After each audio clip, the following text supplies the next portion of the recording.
ये हम लोग किए थे ना, ये तो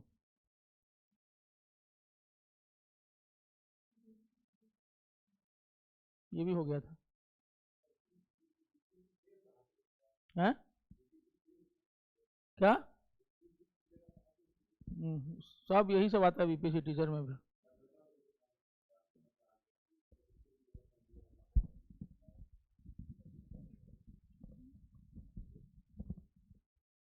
देखिए ये वाला हम लोग देख रहे थे ना, यही था ना। इसके आगे भी हो गया था। अच्छा ठीक है, हाँ ये तो हो गया था। हाँ हाँ, ये भी। हाँ, ये भी हो गया था। ये भी हो गया था। ये पूरा। अच्छा अच्छा, हाँ हाँ, अनुसूची पूरा हो गया था। इसमें लास्ट में ये 12वीं अनुसूची वाला किए थे। इस क्षेत्र के स्थानीय स्वशासन संस्थाओं को कार्य करने के लिए कितने विषय दिए गए हैं? 18। ठीक है। ये संशोधन जो था, साल जो रहता है उसे 92 रहता है। ये लागू हुआ था 93 से, लागू हुआ था 93 से। याद रखिएगा, जो एक्ट है डेट इज 1992, लेकिन इंप्लीमेंटेड या केम इनटू फोर्स ऑन 24 अप्रैल 1993। तो जो 24 अप्रैल की जो तारीख है ना, इसीलिए उसको पंचायती राज दिवस मनाया जाता है। ठीक है। इसमें याद रखना कि जो ये दोनों ही जो है 11वीं और 12वीं अनुसूची में जो ये 73rd कॉन्स्टिट्यूशनल अमेंडमेंट एक्ट है, ठीक, जब ये संशोधन का लागू होना 93 से है, लेकिन जो एक्ट है वो साल कितना कहता है? 1992। लागू हुआ यानी केम इनटू फोर्स, ये लागू कब से हुआ? ये दोनों ही लागू हुआ है 24 अप्रैल 1993। तो एक्ट 92 है, पारित हुआ है, राष्ट्रपति की सहमति भी मिल गई है 92 में ही, लेकिन लागू ही दोनों को कब किया गया है? 24 अप्रैल। ठीक है, 1993। इसलिए 24 अप्रैल को पंचायती राज डे बोलते हैं, पंचायती राज डे।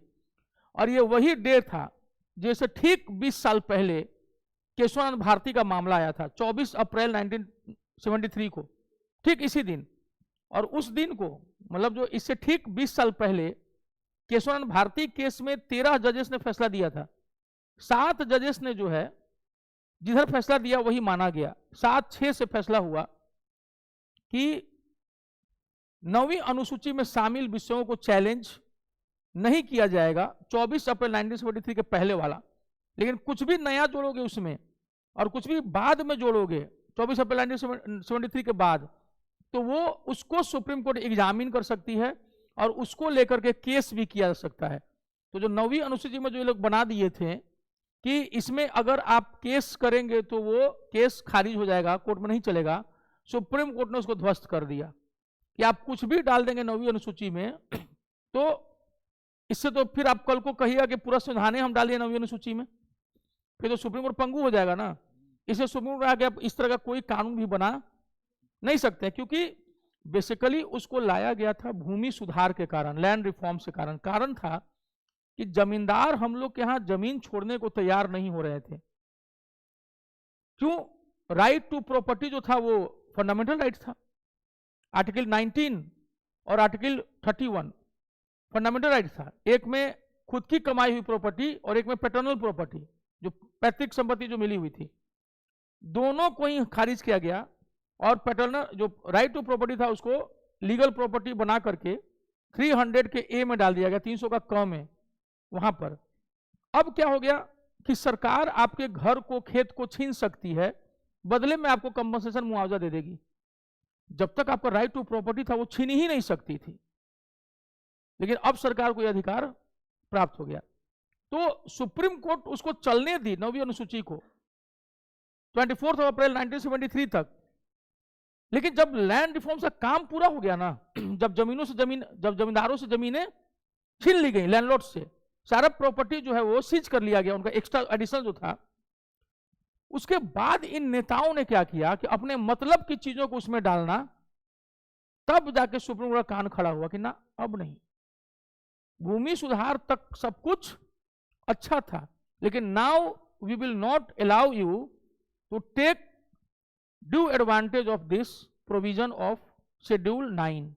कि अब हम आपको इसका बेजा इस्तेमाल करने नहीं देंगे। तो देखो सुप्रीम कोर्ट भी समझदार है, वो लकीर का फकीर नहीं है, वो भी फैसले देती है सोच समझ के, उसको पता है कि कौन सा फैसला कहां कैसे देना है। ठीक है, तो कई बार बेरूबारी में सुप्रीम कोर्ट नहीं किया था कि इस तरह आप जमीन को दे नहीं सकते हैं। आपको आर्टिकल 3 ये कहता है कि आप देश के भीतर राज्यों को तोड़ सकते हैं, मरोड़ सकते हैं, छोटा कर सकते हैं, बड़ा कर सकते हैं, लेकिन आप उस हिस्से को तोड़ के किसी और को दे नहीं सकते हैं। तो बेरूबारी जो था, कैसे नक्सल बाड़ी, वैसे ही नाम है बेरूबाड़ी। तो कैसे नहीं होता ठाकुर बाड़ी, गांव में होता ठाकुर बाड़ी तो वैसे ही जो है उसमें जो बाढ़ में जो बगीचा सब नहीं रहता है उसको कहता है बाड़ी। तो गांव का ठाकुर बाड़ी है, तो नक्सल बाड़ी है। नक्सल बाड़ी भी जगह था, वहीं से नक्सल आंदोलन शुरू हुआ, तो ये लोग को नक्सली कहा जाने लगा है। वैसे ही था बेरूबाड़ी। तो बांग्ला में बाढ़ को बाड़ी, ठीक है। तो यही हुआ कि बेरूबाड़ी जो है बांग्लादेश को दे दिया गया था, मैंने पूर्वी पाकिस्तान उस समय, दैट टाइम 1960 में बांग्लादेश थोड़ी बना था।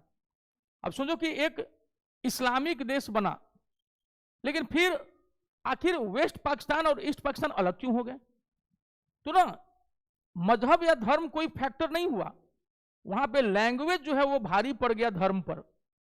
दोनों ही मुस्लिम थे, वेस्ट पाकिस्तान ईस्ट पाकिस्तान एक ही देश थे, लेकिन ना जो पाकिस्तान अभी है उसमें पंजाबी कम्युनिटी डोमिनेंट है, और वो क्या चाहता है ना कि हम सबको जो है अपने से ही पंजाबी टाइप बना दें, और पंजाबी भाषा अपना छोड़ के उर्दू को अपना लिया है। वो बंगाली मुस्लिमों को कहने लगा कि तुम लोग भी उर्दू सीखो और बंगाली छोड़ो, बस बंगाली सबको आ गया गुस्सा। उन्हें देखा धर्म धर्म का भाड़ में जाए पाकिस्तान वेस्ट पाकिस्तान, हम लोग अलग होंगे। इसीलिए पाकिस्तान की सेना ने आक्रमण कर दिया अपने ही हिस्से पर, पूर्वी पाकिस्तान पर 1 लाख सैनिकों ने, और बांग्लादेशियों को मारना शुरू किया। जो बदमाशी शुरू किए सब, याद रखना कि क्या ही कहा जाए, बस इतना आप समझ लीजिएगा, ठीक है। उनका ये था एम, इन सब बंगालियों को पंजाबी बना दो। आई बात समझ में ना, कि उनका एम था कि इन सभी बंगालियों को पंजाबी बना दो, और वो धड़ल्ले से शुरू हो गया अभियान सेना के द्वारा। तब जाकर के वहां बंगाली सब जब चिल्लाए हैं, तब यहां से इंडियन सेना जो है वो एंट्री मारी है। 3 दिन में 93,000 सैनिक सरेंडर। सब लोग का रंगबाजी निकल गया जो ये बांग्लादेशियों पर कर रहे थे। भारतीय सेना के जाते ही मन का भ्रम भी टूट गया कि हम लोग कभी भी हरा देंगे, ये कर देंगे, वो कर देंगे, हमारे कान चपड़िया के साथ सब सरेंडर कर दिए।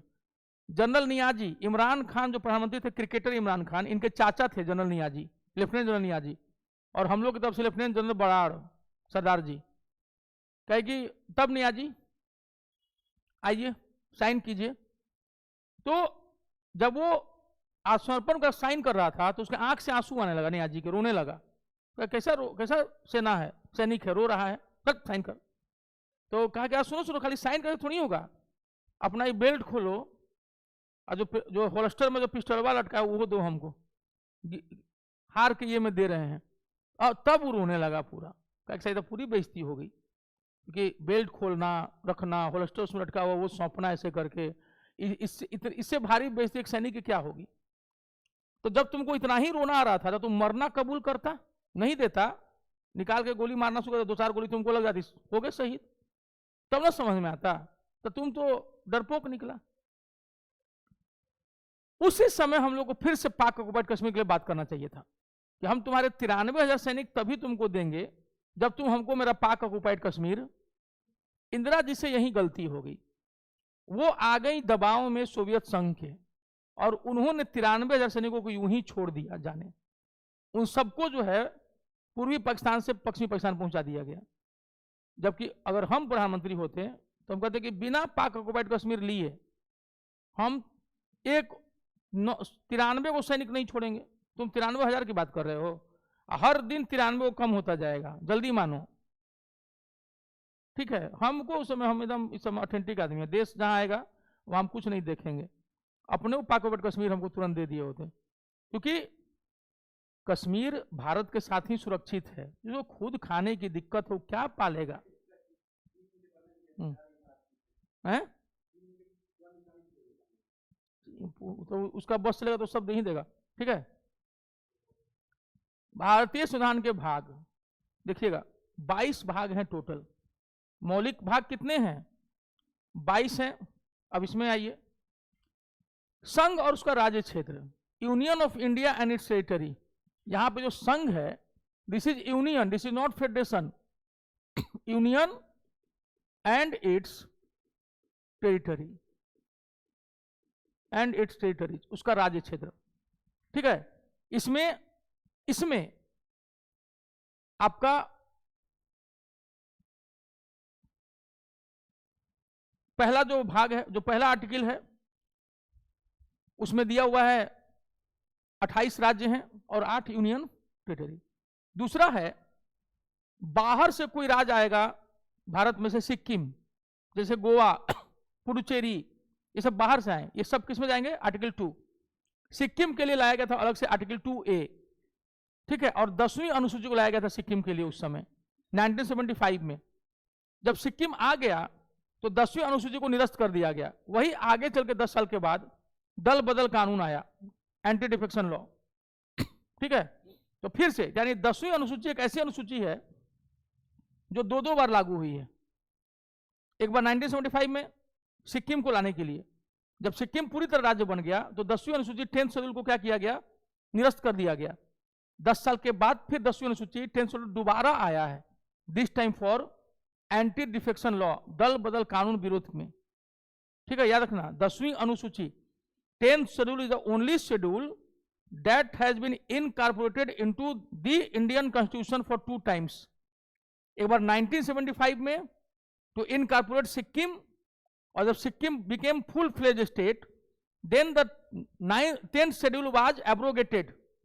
ठीक है, and again after a gap of 10 years when the Rajiv Gandhi government made anti defection law, again the 10th schedule was incorporated into the Indian constitution. 10वीं अनुसूची दो बार आया है, समझ आ रहा है? एक बार कब आया? 1975 में सिक्किम के लिए। जब सिक्किम पूरा राज्य बन गया तो हमने 10वीं अनुसूची को क्या कर दिया? समाप्त। दोबारा 10 साल के बाद आया, अभी तक है दल बदल कानून। तो राजनीतिक दलों से है,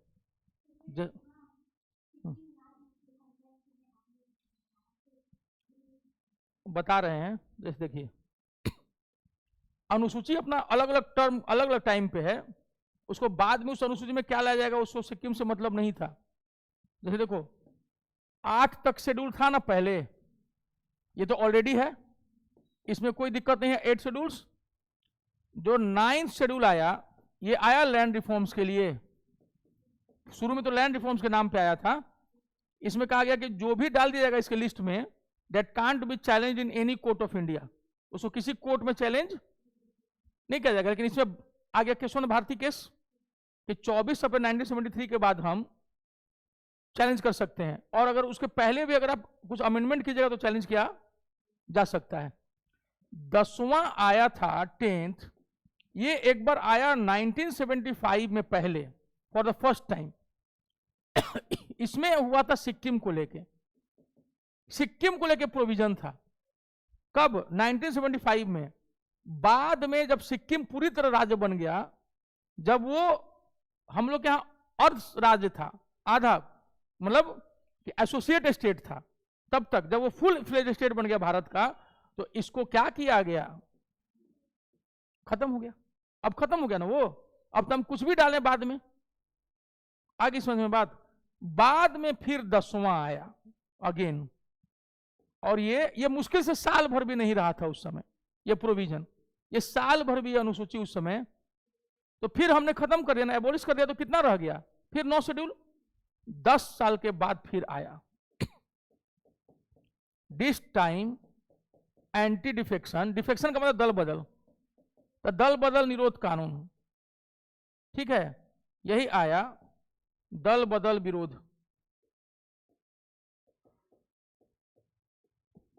दल बदल एंटी डिफेक्शन एक्ट या एंटी डिफेक्शन लॉ, दल बदल विरोध कानून।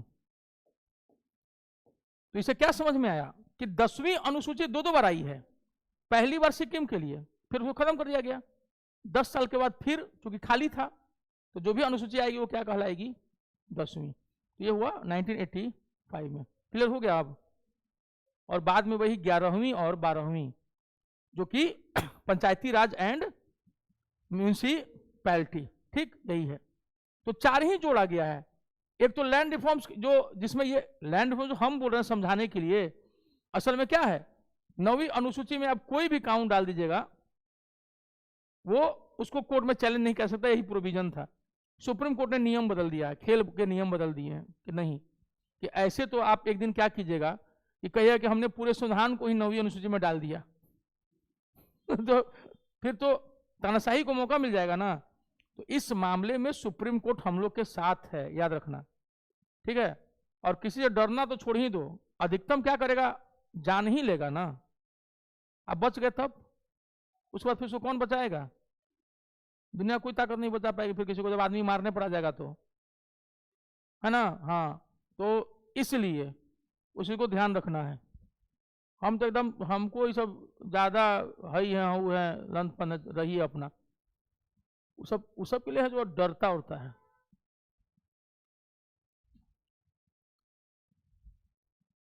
पहला हम लोग का चौहद्दी हो गया एरिया, कि भाई आपके पास लोग हैं, मान लो एक क्वेश्चन आता है कि what is the difference between house and home, मकान और घर में क्या अंतर है। हमको बच्चा में बहुत गुस्सा आता था इस पर, क्या अंतर है, चला घर है, मकान है, मेरा ही है, उसी में हम रहते हैं, क्या अंतर है मकान और घर में।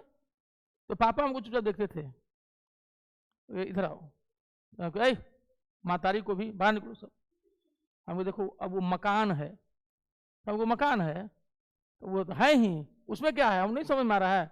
उसके बाद हम लोग घुस गए सब, हमको अभी घर है, कि जब कोई नहीं है, हाउस है, मकान है, जब उसमें लोग आ गए तो क्या बन गया, घर बन गया, होम बन गया वो।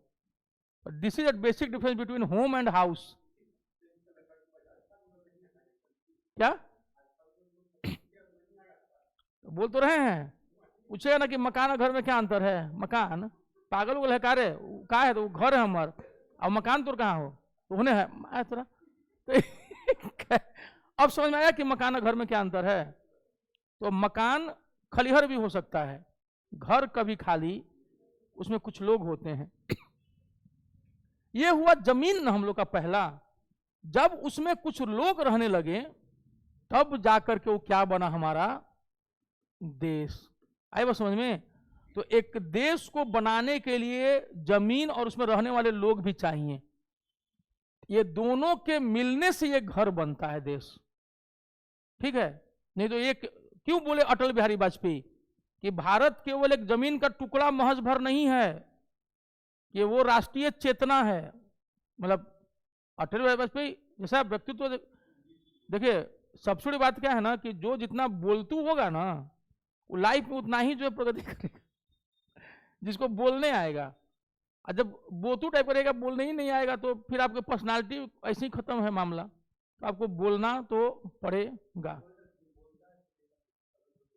जैसे जो बोलतू टाइप का होता है ना, जैसे मान लीजिए कि कुछ भी है, अब जैसे हमसे बोला गया कि सर आपका जिला जो है रोहतास सबसे ज्यादा लिटरेट है, और पटना हाईकोर्ट का जो मॉक हो रहा है उसमें कोई रोहतास ला ही नहीं रहा है। तो बोल दूसरा आदमी रहता है, कहता कि क्या कहा जाए, महाराज पढ़ नहीं रहा होगा, निगेटिव उत्तर हुआ। पॉजिटिव क्या हुआ, हमारे जिले के लोग ये सब कलर ग्रेड एग्जाम थोड़ी देते हैं महाराज, या बोल तू। अब समझे कहने का मतलब कि हर चीज में क्या होगा, क्योंकि सर पूर्णिया के हर पंचायत में लाइब्रेरी खुल गई है, और आप खाली कहने को रोहतास जिला सबसे साक्षर है। हमको वहां जरूरत क्या है, लाइब्रेरी की जरूरत कहां पड़ता है, अनपढ़ सबके लिए, जिसको पढ़ना है। हम लोग सब पढ़ा लिखा आदमी है, क्या जरूरत है लाइब्रेरी में, काम धाम करेगा कि लाइब्रेरी जाते रहेगा तो समझाया। तो जो बोलतू रहेगा ना वो हर सिचुएशन को अपने हिसाब से क्या करेगा, हैंडल करेगा। तो आपका व्यक्तित्व इन्हीं से निर्धारित होता है कि आप वाक पटु हाजिर जवाब कितने हैं। तो इंटरव्यू भी ऐसा ही होता है कि आपसे वो आग उगलता प्रश्न करेंगे, लेकिन वहां आप हैंडल कैसे कर जा रहे हैं चीजों को। जब अलेक्जेंडर सिकंदर पूछा पोरस से कि आपके साथ कैसा व्यवहार किया जाए, तो अब वो अगर चुप रह जाते कि साला पकड़ लिया है, हमको जंजीर में बांध लिया, क्या व्यवहार किया जाए। लेकिन पोरस ने क्या कहा कि जैसा एक राजा को दूसरे राजा से करना चाहिए, तुरंत खुलवा दिया कि नहीं कि।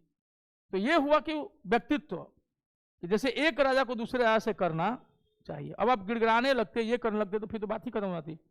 तो यही कारण है। देखो जैसे हमारे बारे में बहुत लोगों को पता रहता है कि कुछ भी बोल देते हैं, तो चाहे तो आए कुछ भी कर लें, लेकिन क्यों नहीं, क्योंकि उसको ये चीज पता है कि वो आदमी है खरा खरी, ठीक है, कि वो बाकी सब जो आल जाल सब हैं, जितना लड़ाई झगड़ा जिनके यहाँ होता रहता है, वो हम लोग एकदम स्ट्रेट फॉरवर्ड, ये सब कुछ नहीं। तो ये चीज ना बदमाशों सबको अच्छा लगता है कि मतलब कम से कम वो टाइट रहता है अपने बातों पर। और बदमाशों सबको पता है कि एक टीचर ऐसा है जो सब कुछ पढ़ाता है, टाइम भले ले लेता है लेकिन खत्म सब कराता है, बीच में कोर्स वो नहीं छोड़ता है, वो लेके अपना कर लेता है पूरा का पूरा। और जो भी चीज पढ़ाएगा मन से, तो कुछ स्टूडेंट नहीं समझते उस चीज को, लेकिन कुछ को समझ में आता है कि मान लीजिए कि टॉपिक एक है लेकिन कई चीज हम उसी में धीरे धीरे पढ़ाते चले जाते हैं, जो कि एग्जाम में अल्टीमेटली क्या कर जाता है, फायदा। ये कैसे सीखे हम लोग कि घर और मकान में क्या फर्क है। तो what is the difference between home and house, ठीक है, यही डिफरेंस है। इसीलिए दूसरे में क्या डाला गया है, 5 से 11 में 5 से 9 को उसी दिन लागू कर दिया गया था, 26 नवंबर को ही। 26 जनवरी का इंतजार भी नहीं किया गया 1950। 5, 6, 7, 8 और 9 को कब लागू कर दिया गया, 26 नवंबर 1949 को, 26 नवंबर 1949 को। क्यों? क्योंकि बंटवारा हो रहा था भारत पाकिस्तान के बीच में, लेकिन 10 और 11 को रहने दिया गया, उस दिन लागू नहीं किया गया। कब लागू किया गया, 26 जनवरी 1950 को। आखिर क्या कारण था कि 5 से 9 को लागू किया गया, कब, 26 नवंबर 1949 1949, और 10-11 को कब लागू किया गया, 26 जनवरी 1950 1950। क्योंकि ये पांचों जो थे हुड़दंग मचा रहा था पूरा पाकिस्तान। जो लोग जन्म से भारत के नागरिक थे, क्यों? क्योंकि तब तक क्या था कि जो भारत का जो पूरा एरिया था ना, तो ये वाला जो था अपना, ये पूरा और ये पूरा, ये सब भारत था। अब ऐसी स्थिति में कुछ लोग यहां रहे होंगे जिनको भारत जाना है, कुछ लोग यहां रहे होंगे। सोचो कि आज की तरह का युग था, आज भी कई ऐसे लोग हैं जिनके पास मोबाइल फोन नहीं है, उनको कुछ भी नहीं पता है कि दुनिया में क्या चल रहा है। मेरे एक दोस्त बीएसएफ के सेकंड इन कमांड थे, कालाहांडी ओडिशा में गए नक्सली ऑपरेशन में। वहां उन्होंने एक बुजुर्ग को बुलाया गया जिनको हिंदी नहीं समझ में आती थी ना अंग्रेजी, लोकल भाषा समझते थे, आदिवासी थे। तो ये क्वेश्चन पूछो, नहीं बोले बुजुर्ग। दुभाषिया को बुलाया गया, दुभाषिया इनका क्वेश्चन उनसे पूछा था, नहीं। तो दुभाषिया बोला ना कि हुजूर कुछ पैसा दे दीजिए इनको, गरीब आदमी है। सेकेंड इन कमांड बीएसएफ के 20 रुपया निकाले उस समय, आज से 15 साल पहले की हम बात बता रहे हैं। तो वो 20 रुपया दिए, आज के तारीख का मान लो 100 रुपया उस समय का। वो ना ऐसे कर करके नाचने लगे बुजुर्ग 20 रुपया देख के, कि बाप रे बाप 20 रुपया दे दिया हमको, कालाहांडी में बता रहे हैं। फिर वो पूछे कि पूछो इनसे, श्रीमती इंदिरा गांधी को जानते हैं? कौन इंदिरा गांधी? कालाहांडी के बुजुर्ग, कौन इंदिरा गांधी? फिर बोले कि आप अटल बिहारी वाजपेयी को जानते हैं? तो हम लोग अंग्रेजों के गुलाम थे। कब गुलाम थे? इतना इंटीरियर में था कि उसको पता ही नहीं चला कि हम लोग कभी गुलाम थे। वहां तक अंग्रेज भी नहीं पहुंच पाए थे। समय कुछ अब सोचो कि जब ये देश बटा होगा उसको क्या पता चला होगा। ऐसे कितने लोग पाकिस्तान साइड में रह गए होंगे, ऐसे कितने लोग उसको पता नहीं है कि क्या हुआ। इसलिए जो गहमा गहमी के बीच में 10-11 छोड़ दिया गया था कि कल को जब कुछ लोग ऐसे रह जाएंगे जिनको नहीं पता होगा कि साला ऐसा हो गया, पूरा चेंज हो गया रिजाइम, भाई उसको क्या पता है जंगल में झाड़ में रहने वाला आदमी को कि साला तुम लोग वहां क्या कर रहे हो, दिल्ली या कलकत्ता और इस्लामाबाद में। वो तो बेचारा अपना जीवन जी रहा है, क्योंकि वो पढ़ा लिखा भी नहीं, उसको कुछ पता नहीं है। बोले ना कि प्रियांक सर वो नोट पहचानता था,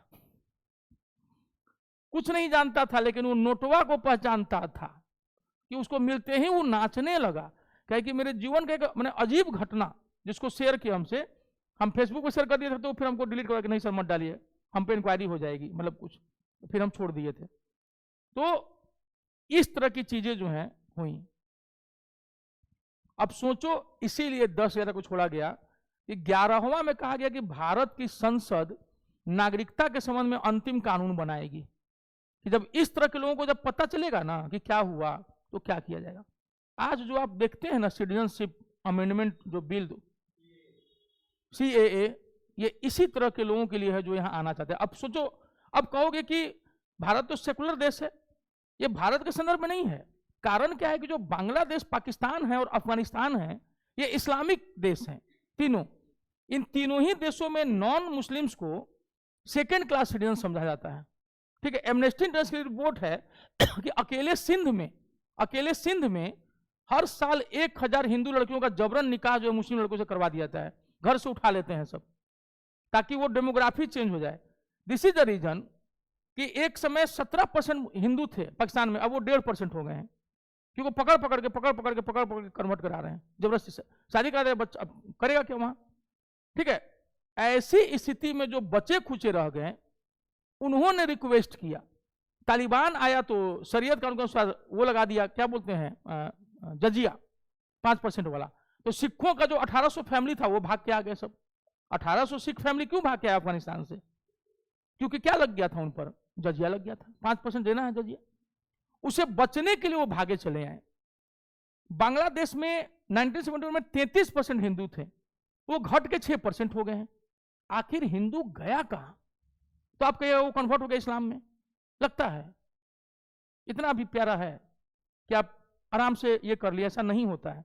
कारण क्या है कि धर्म एक ऐसी चीज है कि जिसको आप जब से बचपन से पिलाइएगा ना, वो ऐसे ही सोचता है। आपको तार्किक होना ही पड़ेगा, हम लोग को मानना पड़ेगा इस चीज को कि हम लोग जो जिद पकड़े हुए रहते हैं ना कि नहीं हमारा अच्छा, हमारा सच्चा। मेरा सिंपल एक है लाइन, आपका या हमारा, अगर किसी का भी अगर सच्चा और वास्तविक है ना, तो कम से कम 100 साल जियो, गरीबी नहीं रहे, आपका धर्म या मजहब स्वीकार करते ही हम बीमार कभी ना पड़े, हम एकदम अच्छे हो जाएं, चंगा रहें, और 10-100 साल की उम्र में जब हम मरे ना, तो हमको पता ही चले, हम कुर्सी पे आके बैठे कि हाँ बहू जरा चाय लेकर के आना, चाय लेके आई, चाय रखने से पहले ही जो है बाबा ई हो गया, चले गए। तो पता चला कि चलते चलते क्या हो गया, चले, कष्ट ही नहीं हुआ। अगर दुनिया का कोई एक ऐसा धर्म या मजहब है बता दो, हम आज एक्सेप्ट कर लेंगे, आज। ऐसा कोई है ही नहीं। इसका मतलब समझ में आ रहा है? एक जाल बुना हुआ है, उसी में हम लोग फंसे हुए हैं, और ये मुक्ता भरा जाल है।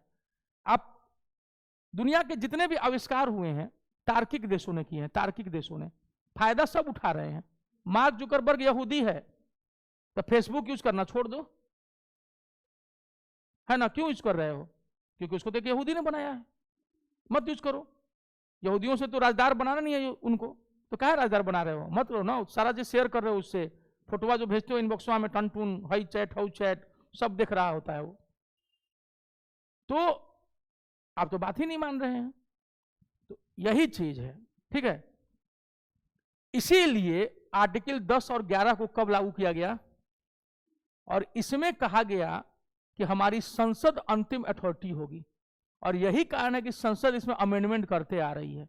क्यों किया गया? क्योंकि ये भारत के मुसलमानों के लिए बिल्कुल नहीं था, उल्टा ये वहां के लिए था जहां पर वो पिस रहे थे। कारण कहा गया कि आप मुसलमानों से फिर भेदभाव क्यों कर रहे हैं?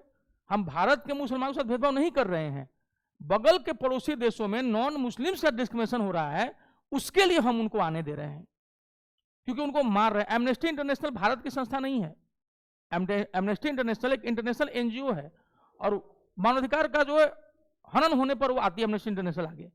उसकी रिपोर्ट है ये कि हर साल 1000 लड़कियां केवल सिंध प्रोविंस में से कर दी जाती हैं।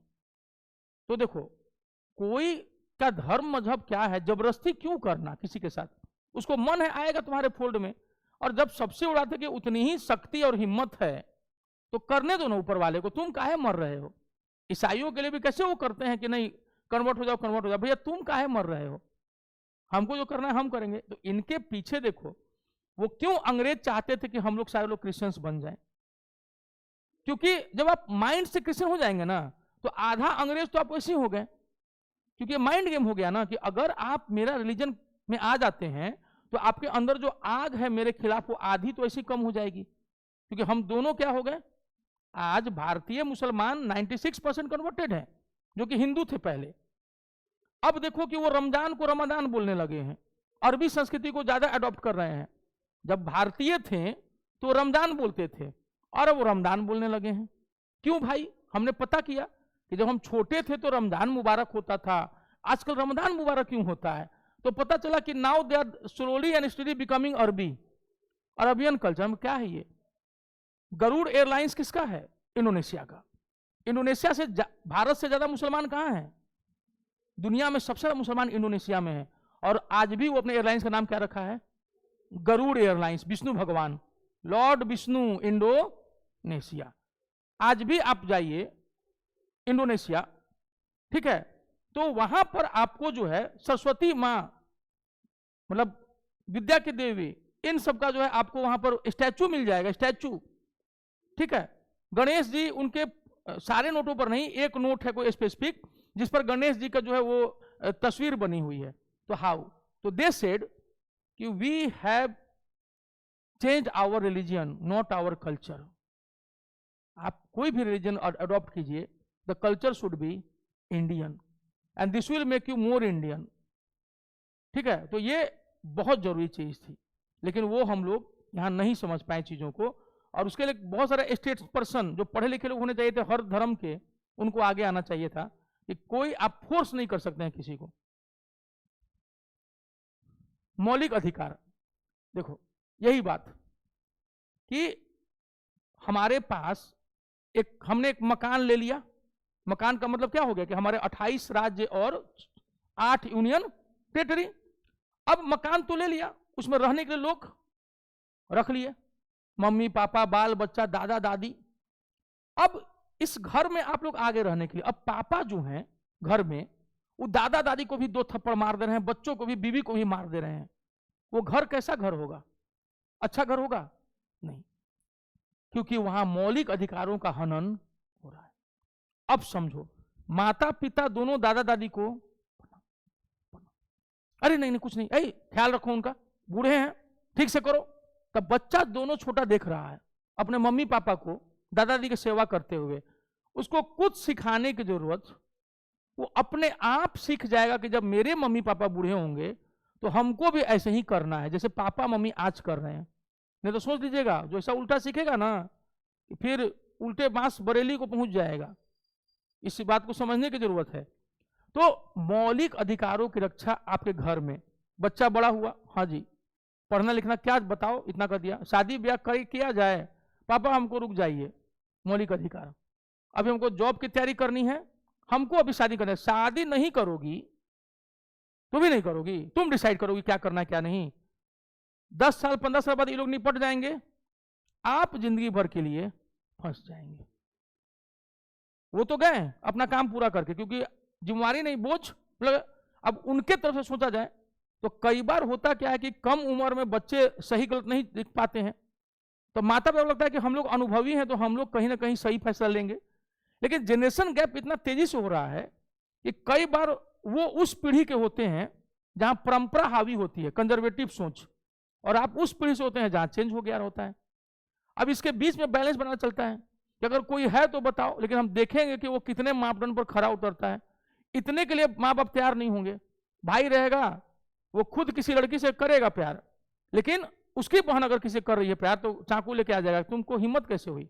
जैसे सबसे बड़ा उदाहरण 12th फेल में मनोज शर्मा का हमने देखा कि मनोज शर्मा खुद श्रद्धा से प्यार कर रहे हैं, लेकिन जब उनको पता चलता है कि उनकी बहन भी किसी से प्यार कर रही है तो उनको टेंशन हो जाता है कि अरे बाप रे बाप ऐसा कैसे। तो वो विकास द्विवेदी सर से पूछते हैं कि सर बड़ा टेंशन है, मेरी बहन जो है ऐसे ऐसे चक्कर में फंस गई है। तो बोले कि यही तो श्रद्धा का भाई भी सोचता होगा ना, श्रद्धा का भाई भी तो यही सोचता होगा कि मेरी बहन भी किसी मनोज शर्मा नाम के लड़के से फंसी हुई है। अगर इस सब काम प्रयोग किए तो वाली बात पे हम कह रहे हैं। जब तुमको लगा कि मेरी बहन जो है किसी के साथ ये हो गई है, तो श्रद्धा की बहन को भी तो, भाई को भी तो लग रहा होगा कि वो भी किसी के साथ ये हो गई है। उसको क्या पता तुम कौन हो क्या हो।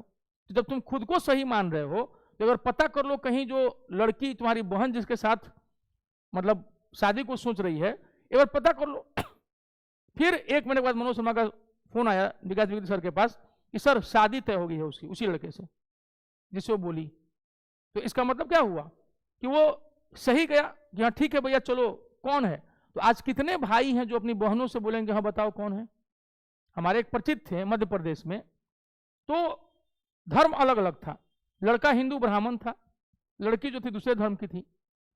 तो हुआ 9 साल हो गया, 9 साल लंबा। अंत में हुआ कि अब तो बात की गई घर में, लड़की का भाई आगे बढ़ा, बड़ा भाई, कहा कि लड़के से मिलवाओ हमको। लड़की का भाई लड़के से मिला, अच्छा लगा उसको, सब कुछ पूछा उसका, कब आप लोग दोनों मिले थे, क्या करना चाहते हैं लाइफ में, क्या क्या है आपका, कि मजाक तो नहीं कर रहे हैं या सिर्फ आप इसको चिट तो नहीं कर रहे हैं, ये वो सब। कहा कि लड़का ठीक है।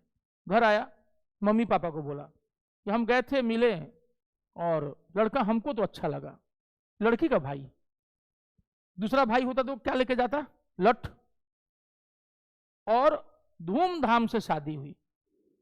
हम दोनों तरफ से शामिल हुए क्योंकि दोनों ही मेरे परिचित थे। और जब वहां हुआ कि आपको बराती बनना है कि सराती, तो हम बोले सराती, क्योंकि लड़की वालों को उस दिन ज्यादा जरूरत थी। तो मेरे जितने दोस्त थे वो सब बराती बने और हम और मेरे एक दोस्त उत्तराखंड का, हम दोनों सराती बने। हम तय किए हम लोग कि नहीं, हम लोग लड़की की तरफ से रहेंगे क्योंकि आज आदमी कम है और हम लोग इधर से रहना है। सिर्फ हम दोनों के रहने से शाम तक सारी व्यवस्था टंच, कहाँ कुर्सी क्या लगेगी, कैसे बारात आएंगे। अब हमारे दोस्त सब आने वाले हैं, हम लोग सब साथ आए हैं, तो उन सब के लिए। और जब बारात भी आई तो हम लोग इधर से लेकर माला लेकर के हम लोग तैयार थे, मतलब, और लोग हंस भी रहे हैं, हम जूता खोला तुरंत भी माला पहन ला, तो ये सजाया। तो इतना अच्छा लगा लड़की के पक्ष वालों को, लड़का वाला भी भाई तो जान ही रहा है कि दोनों तरफ से हम लोग आमंत्रित हैं, लेकिन ये लोग का वो देखो कि कैसे ये लोग जो है लड़की पक्ष तरफ से आ गए, खड़े हो गए। तो ये भी होता है कि, तो ये चीजें जो आप देख रहे हैं ना भारतीय समाज में, जो ये मौलिक अधिकार है ना, ये आपके पर्सनालिटी निर्माण के लिए दिया गया है। मौलिक अधिकार के हनन का अधिकार पेरेंट्स को भी नहीं है, याद रखिएगा, इस चीज का अधिकार पेरेंट्स को भी नहीं है। ठीक है, कि आप अपने बालिग बच्चे को इसीलिए कहा है कि वो हाथ नहीं उठा सकते हैं, याद रखना। टीचर भी हाथ नहीं उठा सकते। पहले होता था जब हम छोटे थे, तो अरे हिंदी के टीचर थे, बढ़ई थे, वो शर्मा जी टाइटल था। हम जानबूझ के बोलते हैं कि कुछ लोग उनको समझ आए कि वो भूमिहार होंगे, ये होंगे होंगे, तो नहीं, हम इसलिए बोलते हैं क्योंकि ये कास्ट रिडन सोसाइटी है। और सोचो कि ही वाज, मैंने वो एक बड़ी समाज से आते थे, और टीचर की इज्जत क्या होती थी, हम ये बोल रहे हैं। इसलिए हम बताते हैं हमेशा, मजबूरी में उनकी जाति बताते हैं कि कितनी इज्जत थी। स्वतंत्रता सेनानी थे, वो रिटायर होकर के आए थे प्राइवेट स्कूल में, हम लोग के मिशनरी स्कूल में। मेरा दोस्त था, वो कुछ बदमाशी कर दिया, वो देखने पकड़ा गए हम, वो भाग गया, हम वहां खड़े थे, हम पकड़े गए। उनको लगा कि यही बदमाशी किया, और वो हमारा पकड़े, अब पाव भर निकाल दिए झूठा। हम रोते रोते हम जो है, बाद में शाम में हमको हिंदी सर हूं, उसके बाद पापा मारे हमको, कहे कि तुम जरूर कुछ बदमाशी किया होगा तभी सर तुमको मारे। अब बाद में वही सर को जब पता चला, गलती का एहसास हुआ, तो हमको, मैंने उस शर्माए हुए थे, शर्मा सर शर्मा गए थे कि हमने अपने प्रिय स्टूडेंट को मारा। लेकिन मेरे अंदर आज तक उनके लिए कोई गलत भावना नहीं, तब और अब। तो ऐसे जूता खोल गए। हाँ हाँ हाँ हाँ। तो समझिए कि हम लोग एक बार भी, जितनी देर वो पीटते रहे, कभी भी हाथ भी बचाव के लिए नहीं उठता था। आज क्या स्थिति हो गई है, समझ रहा है, कि फंडामेंटल राइट्स, ये क्यों होता है, जस्ट फॉर पर्सनालिटी डेवलपमेंट, याद रखना। तो घर में केवल मकान और केवल उसका घर बनने से नहीं होता है, उसमें क्या होना चाहिए? मौलिक। इसीलिए इतना किया गया है 12 से 35। समझ में आया? बेस उसका नीतिशक तत्व। घर में संसाधन है तो कर दो पूरा। जैसे मान लीजिए कि पहले उतना संसाधन नहीं था, तो धीरे धीरे करके फिर लाइब्रेरी हुआ, फिर उसमें कुछ चीजें कमी थी, कुर्सियां कम थी, धीरे धीरे करके कुछ कुछ कुर्सियां बढ़ती चली गई। फिर सीसीटीवी नहीं था, धीरे धीरे करते करते सीसीटीवी आके बहुत लोगों को दुखी भी कर गया, तो बहुत लोग दुखी हो गए, आना छोड़ दिए हैं, कई लोग तो दिख ही नहीं रहे हमको। ठीक है, तो जो सुविधा थी वो खत्म हो गई सीसीटीवी के आने से। तो क्या होता है नीतिशक तत्व कि जब जब जैसे जैसे तुम्हारे पास रिसोर्सेज आए, प्लीज अपने लोगों की सुविधा के लिए काम करना, जैसे जैसे रिसोर्सेज आए।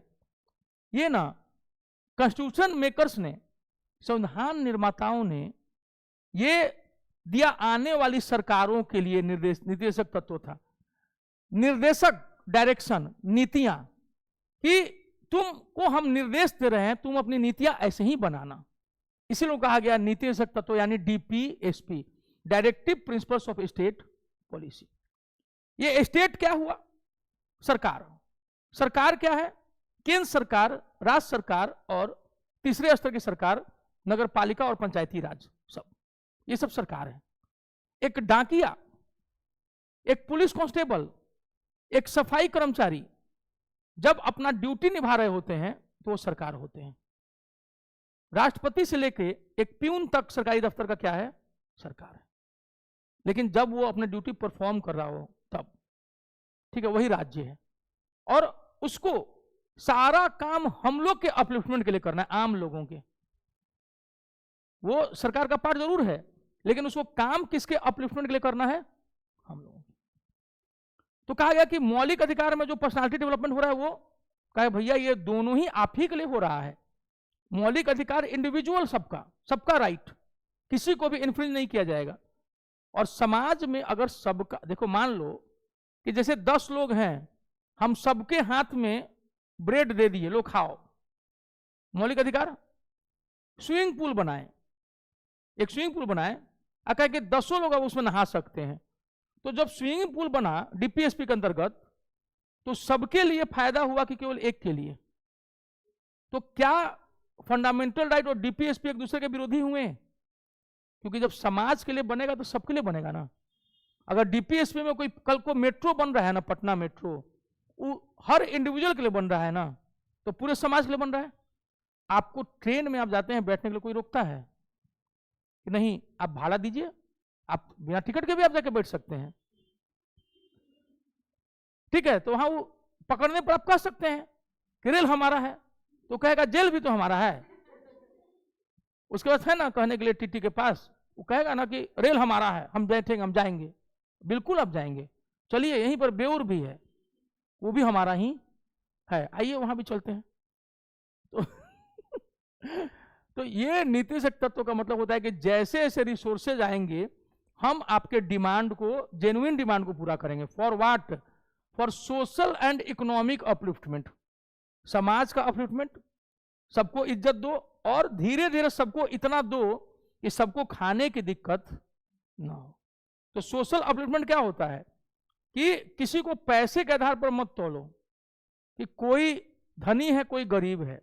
और हम तो कोशिश रहती है, जैसे हमको बचपन से याद है कि मेरे चचेरे मामा की बेटी हैं, मेरी बहन हुई, चचेरे भाई के मामा की लड़की, तो हम उनको देखे कि शादी हो रही थी घर में, तो कुछ टेंट तंबू जो गाड़े थे और जो लोग पूरा प्लेट सजा कर रखे थे सब, ये वो मजदूर थे। मतलब वो नहीं था बफे सिस्टम टाइप पूरा नहीं होता था, उसमें बारात कैसे चलता था सब।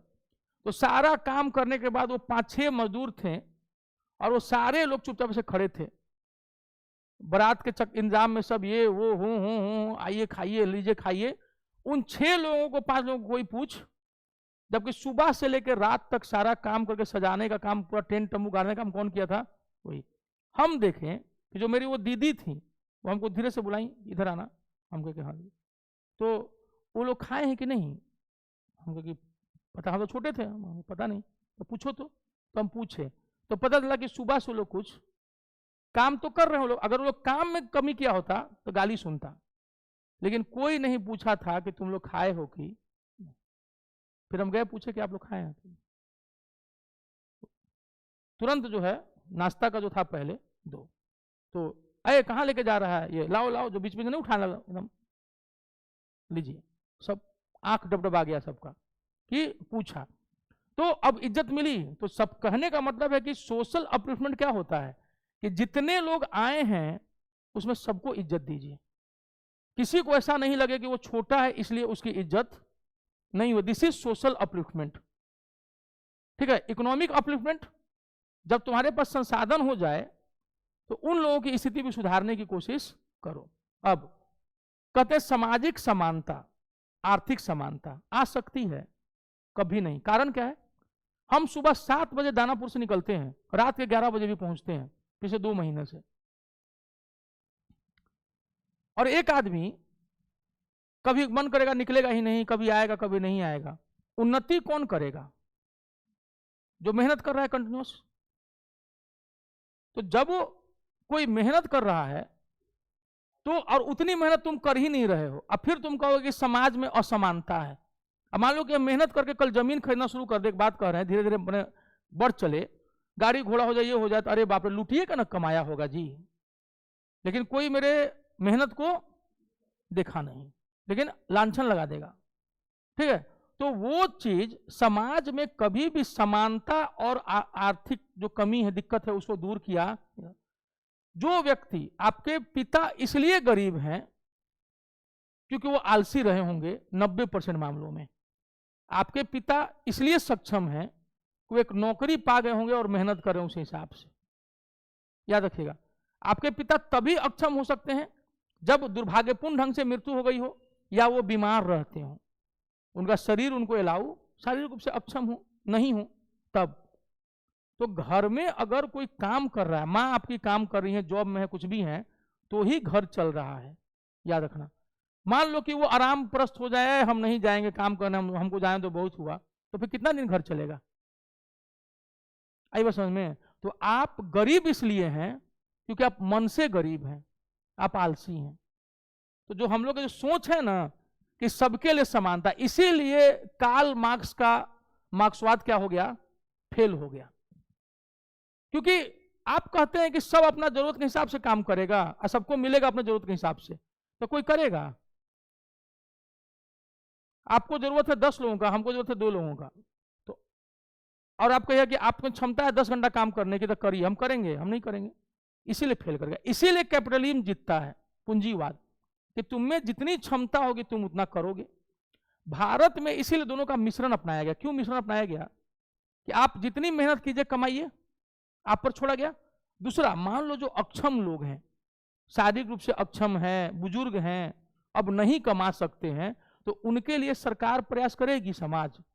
इसलिए हम लोग के यहाँ क्या है, मिक्स्ड इकोनॉमी है, मिश्रित अर्थ व्यवस्था, कि भैया जिसको जितनी मेहनत करनी है आगे बढ़ो। अब अडानी अंबानी आप भी बन सकते थे, वो घर से थोड़ी पैदा होके आए थे भाई, उसके पास इनोवेशन था, धीरू भाई अंबानी के पास बढ़े। धीरू भाई अंबानी पेट्रोल पंप पर तेल भरा करते थे दुबई में। गौतम अडानी जब मुंबई पहुंचे थे तो उनके जेब में कुछ नहीं था, 16 साल का लड़का, और जब वो पहली बार अपना काम किए तो उससे बोले कि पहली जो सैलरी हमको मिली काम में 10,000 रुपया मिला था, कि खुशी के मारे हम पागल हो गए थे, गौतम अडानी। लेकिन उसके बाद वो अपना दिमाग लगाना, दिमाग वो लगाया, मेहनत वो करा, रिस्क वो लिया, आगे कौन जाएगा। अब आप कहिए कि नहीं गौतम अडानी लूट लिया है, हम कल को मान लो कि पढ़ाते पढ़ाते एक एक फेमस हो जाए, बच्चों की भीड़ जुटने लगे, जाहिर सी बात है पैसा आएगा। उसके बाद कहा कि नहीं उसमें हमारा भी शेयर दो, कोई आ जाए, अब हम लूटेंगे, तो हम क्या करेंगे उसका। अब फिर वो कहेगा चोर कहीं का, छात्रों का पैसा लूट लिया, तुम्हारा है, वही कहेगा, हमको पता है, ठीक है। तो अभी आ रहा है वो पूछने के लिए कि हाँ आप संघर्ष कर रहे हैं, किराया कैसे दे रहे हैं, कि आइए हम आपको सपोर्ट करते नहीं, लेकिन उस समय वो लूटने के लिए जरूर आएगा, ठीक है। यही फितरत है इंसान की, ये सब में है। इसीलिए नीति निर्देशक तत्व, for what, for the social and economic upliftment, सामाजिक और आर्थिक उत्थान। लेकिन ये तभी संभव है जब आप भी उसके लिए कुछ, इसीलिए आया इंदिरा गांधी लेके आई मौलिक फंडामेंटल ड्यूटीज। केवल फंडामेंटल राइट नहीं होना चाहिए, केवल सरकारें नहीं करे, कुछ कर्तव्य आपका भी है। नहीं तो लाद दे लदा दे, हमरा तू घरे तक पहुंचा दे, ठीक है, तो ये नहीं ना होगा। आपको भी कुछ कदम चलना पड़ेगा, तभी होगा संघ। अब इतना हो गया हम लोग का, इतना हर एग्जाम में इतना जरूर पढ़ लेना चाहिए, एक एक अनुच्छेद हर एग्जाम में। संघ, यूनियन, ये स्टेट, इसमें अमूमन दोनों का जो अनुच्छेद होता है, ज्यादातर में +89 जोड़ दीजिएगा तो राज्य का भी निकल जाएगा। जैसे कि अटॉर्नी जनरल 76 में है, उसमें 89 जोड़ दो तो एडवोकेट जनरल आ जाएगा, राज्य का महाधिवक्ता। 160 जो 76 है अटॉर्नी जनरल, उसमें 89 जोड़ो कितना आएगा, 65, डेट इज महाधिवक्ता। बाद के कुछ अनुच्छेदों में उसमें 90 जोड़ना रहता है, 90। सुप्रीम कोर्ट 124 है, उसमें 90 जोड़िए कितना आएगा, हाई कोर्ट। तो 89 और 90 का कॉन्सेप्ट है इन दोनों में बस। राष्ट्रपति 52, 89 जोड़िए,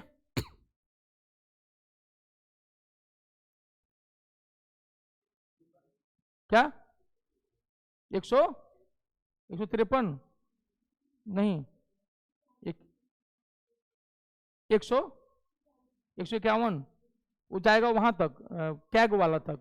152 जो है वो क्या है, राज्यपाल का है, 152 राज्यपाल का।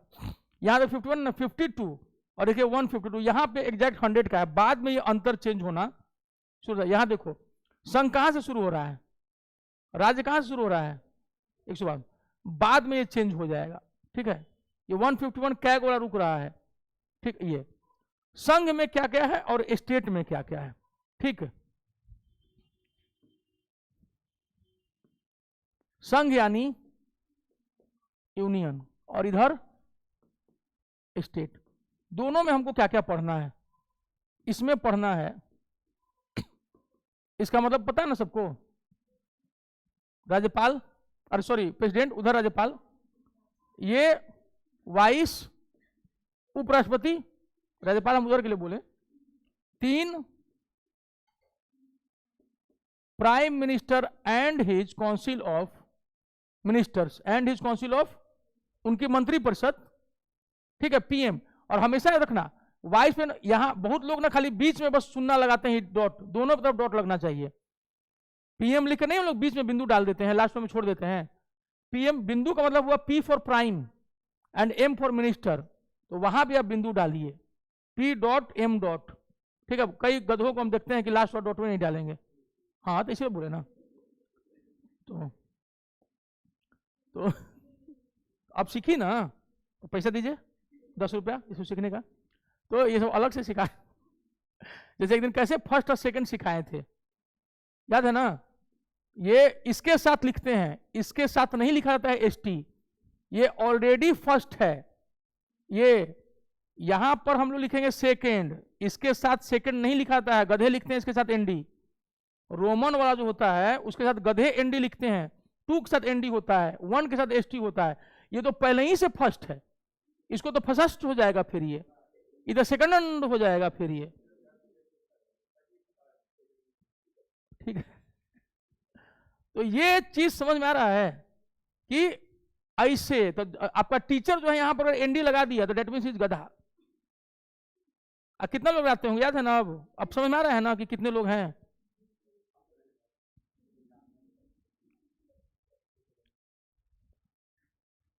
क्या आप भी लगाती थी ना, अच्छा।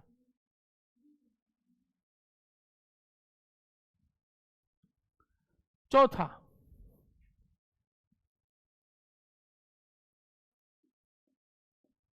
पार्लियामेंट, जिसमें ऑलरेडी प्रेसिडेंट भी होते हैं, पार्लियामेंट जिसमें कि राज्यसभा, लोकसभा प्लस पी, जिसकी चर्चा हम लोग ऊपर में कर चुके हैं।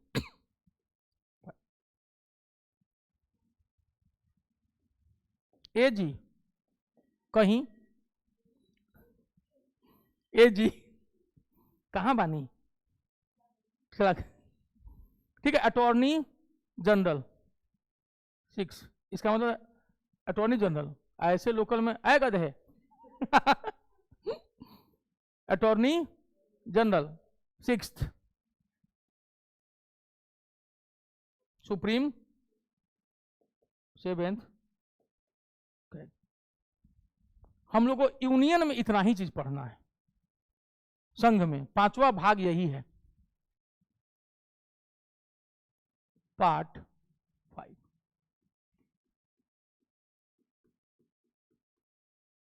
ये 7 याद रखना, यही हम लोग को पढ़ना रहता है, यही दिमाग में बिठाना है कि क्या क्या है।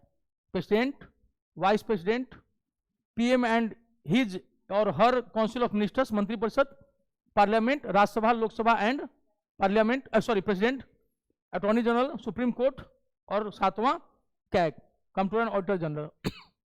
अब इनके समकक्ष किसको पढ़ना है? गवर्नर, ठीक है, गवर्नर। इनके समकक्ष कोई है ही नहीं, इनके समकक्ष वाइस प्रेसिडेंट के लिए कोई है ही नहीं।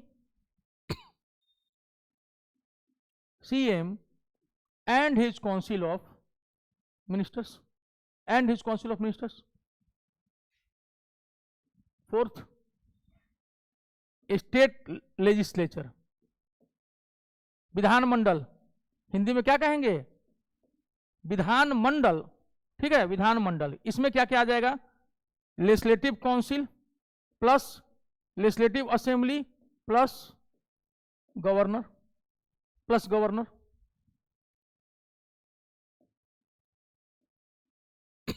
Plus governor. Legislative council, Vidhan Parishad, Vidhan Parishad, विधानसभा अगर हो तो भारत के 6 ही राज्यों में एलसी है, यानी लेजिस्लेटिव काउंसिल है। और स्टेट लेजिस्लेचर को हम लोग क्या कहते हैं? विधानमंडल, विधानमंडल। 5 एजी है, यहां भी एजी है, लेकिन इसको लगाते हैं एडवोकेट जनरल। इसको ऐसे लिखते हैं ताकि पता चले, नहीं तो दोनों एजी एजी हो जाएगा। ये कैसे आईएफओएस वाले करते हैं, भारतीय वन सेवा वाले, वो अपना आईएफओएस कभी नहीं लगाते हैं, वो आईएफएस लगाते हैं, जबकि आईएफएस केवल इंडियन फॉरेन सर्विस लगा सकता है। जितना को हम देखेंगे क्या बन गए जी, अब हम आईएफएस हैं, हम कहेंगे फॉरेन सर्विस नहीं, फॉरेस्ट सर्विस, हम आईएफओएस हुए ना, तो मेरा मुंह देखा, हम कहते फिर तो भारतीय डाक सेवा वाला भी कहा कि इंडियन पोस्टल सर्विस आईपीएस है, तो आईपीएस का मतलब इंडियन पुलिस सर्विस, आईएफएस का मतलब इंडियन फॉरेन सर्विस, आईएफओएस का मतलब इंडियन फॉरेस्ट सर्विस, और आईपीओएस का मतलब भारतीय डाक सेवा, इंडियन पोस्टल सर्विस। ठीक है, सब पता है इन लोगों को, बताया जाता है इन लोगों को, लेकिन ये फिर भी अपने नेम प्लेटवा पे क्या लिखते हैं? आईएफएस। हम कहे कौन, वन वाला रे कि फॉरेस्ट फॉरेन वाला? तो फॉरेन वाला तो आईएफएस रहेगा ही।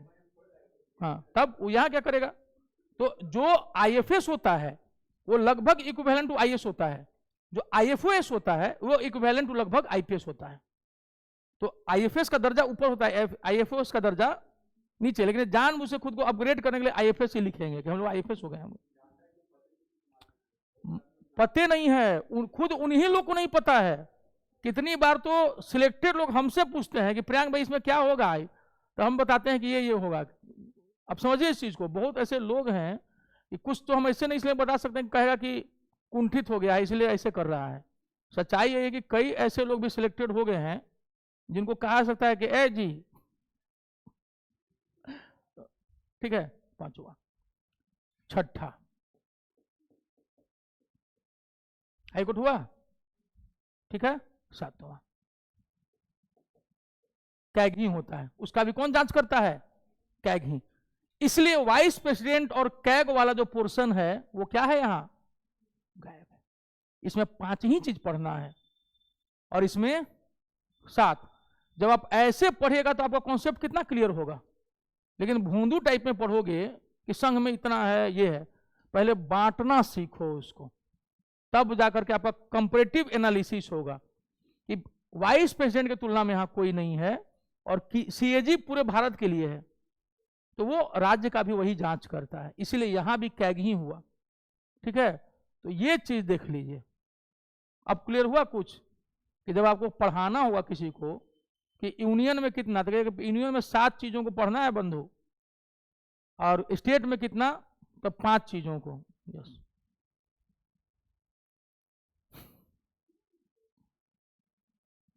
चलिए, ये यूनियन और स्टेट हुआ, ठीक है, अच्छा हुआ। मजाक करे, खांसते खांसते जान निकल रहा है। यूनियन और स्टेट समझ में आया, यूनियन और स्टेट। तो इसमें कितना चीज पढ़ना है हम लोग को, 7, और इसमें 5। पहली अनुसूची के भाग ख के राज्य निरसित है, देखो क्या लिखा हुआ है यहाँ, निरसित ऐसे लिखा था है, निरस्त, ठीक, हाँ ठीक है, एब्रोगेटेड हो गया है ये खत्म। भाग 7 खाली है, इसमें मैं अक्साई चीन और पाक ऑक्युपाइड कश्मीर को डालूंगा। अगर मैं प्रधानमंत्री बना तब पाक ऑक्युपाइड कश्मीर अगर इधर आ गया हमारे पहले तो ठीक है, मेरे टाइम तक अक्साई चीन का मुद्दा रहेगा, उसको हम लोग चाइना से लेंगे। पाक ऑक्युपाइड कश्मीर को अक्साई चीन के लिए मुझे मेहनत करनी पड़ेगी। ठीक है, पहली अनुसूची के बाद ख के उधर लेना तो है ही, चाहे उसके लिए 1000 साल तक क्यों नहीं लड़ना पड़े, मिलना तो है। हम तो पूरे चाइना के चक्कर में है, अब अक्साई चीन तक छोटा हो गया है, लक्ष्य बड़ा रखो। अगर चाइना पूरा कब्जाने के हम लोग फेर में रहेंगे तो अक्साई चीन आ जाएगा। अगर आपको पारसनाथ पर चढ़ना है तो एवरेस्ट का सपना देखो। ठीक है, दरोगा बनना है तो बीपीएससी की तैयारी करो, बीपीएससी निकालना है तो यूपीएससी की तैयारी करो, और अगर आईएएस बनना है तो नेता की तैयारी करो। सब एक स्टेप ऊपर, नेता बना तो अमेरिका जाइए, राष्ट्रपति के चुनाव लड़िए वहां। चलिए, संघ राज्य, वो भी मजाके कर रहे हैं हम, तो कोनो बेवकूफन समझ जाएगा कि यहाँ से राष्ट्रपति चुनाव कैसे लड़ेगा, ऐसे रहते हैं सब टॉलर्स में। अतः इतना नाम बोल देते हैं टॉलर, सबको क्या लाजे नहीं नीचे लिखता है कुछ, सब पहले तो कुछ लिखवो करता था, अब हम इतना शुरू में बोल देते हैं कि पहले ही हट जाता है सब, कहता है कि छोड़ दो, क्या बोला जाए इसको, ये अपने पागल है। इसको क्या बोलना। ठीक है, संघ राज्य क्षेत्र, इसका मतलब होता है यूनियन। कितना इसमें अनुच्छेद है, 239, 240, 241, 242। ठीक है, 4 आर्टिकल्स। पंचायतें 243 ए से, ठीक है, MNO, ओ के बाद P। 243 कितना है ये, तो इंग्लिश में क्या होगा,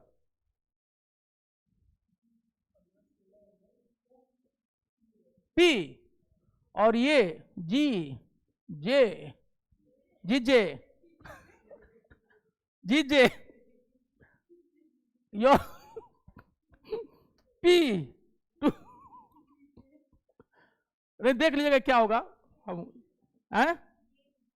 जेड जी, बतवा तो बराबर हुआ, जेड जी, ABCDEFG तक गया ना, वहां देखो देखो, PQRST, ठीक है, UMNO, UVWXYZ, यो ना बुझा ABCD, ठीक है, जेड।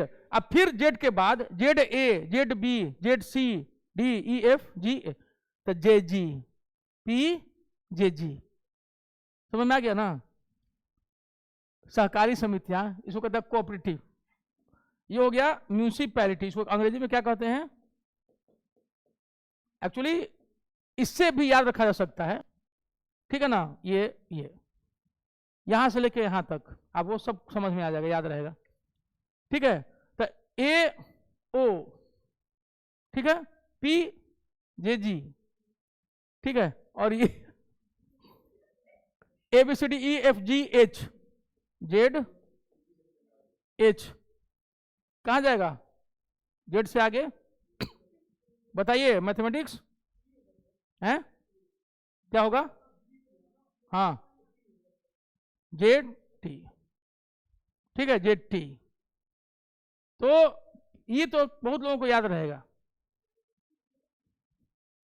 पी जे जी, ठीक है, जेड जी, समझ गया?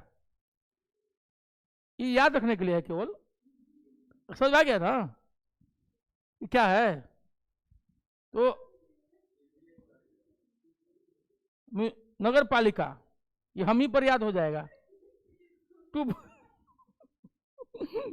समझ आ गया ना, इसको याद रखिएगा। पंचायत 243 ए ओ, 243 पी जे जी, जेड जी। आइए हम यस आ रहा हूं। सहकारी समितियां, इसको कहते हैं कोऑपरेटिव सोसाइटी, जैसे सुधा दुग्ध कोऑपरेटिव सोसाइटी, कोऑपरेटिव सोसाइटी, ठीक है, आ रहे हैं।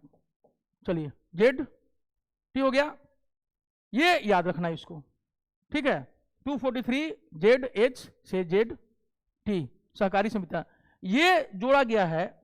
समितियां, इसको कर लीजिएगा समिति, समितियां लिख दिया है, वह ये हमको अपने फंसा देता है, वो हम ठीक से लिख देते हैं।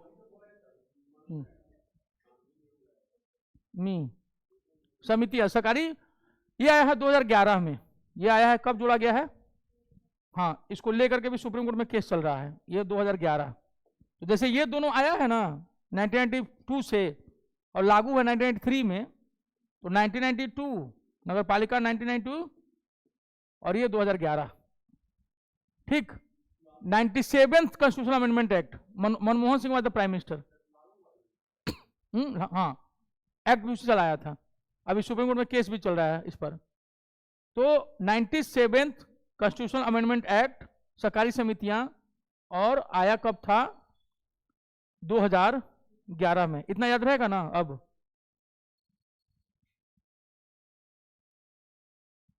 ये आज इसको अभी यहां पे ये रोक देते हैं थोड़ा सा। अनुसूचित और जनजातीय, ये देखो, ये नोटिफाइड एरिया हो गया, ये ट्राइबल एरिया। जो अनुसूचित क्या हुआ? ये शेड्यूल्ड है, ये क्या है?